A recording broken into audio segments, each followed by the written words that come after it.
Hello' everyone, মাঘৰ বিহু আহিল। গতিকে মই আজি মাঘৰ বিহু বুলি প্ৰথম আৰম্ভ কৰিছোঁ জহা চাউলৰ কেইখনমান ঘিলা চাকি পিঠা।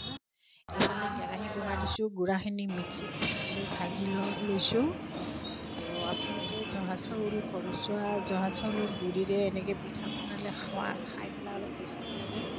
তো আপোনালোকে এনেকৈ জহা চাউলৰ গুড়িখিনি খুন্দি লৈ মিক্সিত অকণমান ভাজি ল'ব। তাৰপিছত নাৰিকল চূৰ দি পেলাই চেনি আৰু নাৰিকল গুড়াখিনি মিক্স কৰি ল'ব। অকণমান নিমখ দিব, অকণমান চ'ডা দিব। নিমখ অলপ কমকৈ দিব আৰু চেনিৰ পৰিমাণটো আপোনালোকে যিখিনি খায় সিমানখিনি দিব। যোনে মিঠা ভাল পায় বেছিকৈ দিব আৰু মিঠা বেয়া পালে কমকৈ দিব। তো এনেকৈ মই পিঠাখিনি বনাই লৈছোঁ। তো আপোনালোকে চাব পাৰে পিঠাখিনি ধুনীয়াকৈ এনেকৈ বনাই লৈছোঁ। কেৰাহীটো অলপ গৰম হৈছে।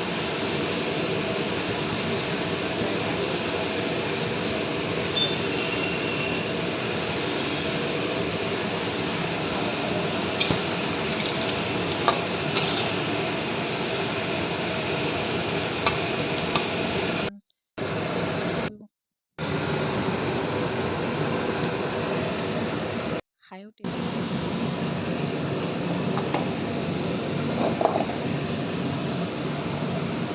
তো আজিৰ ভিডিঅ'টো ইমানেই।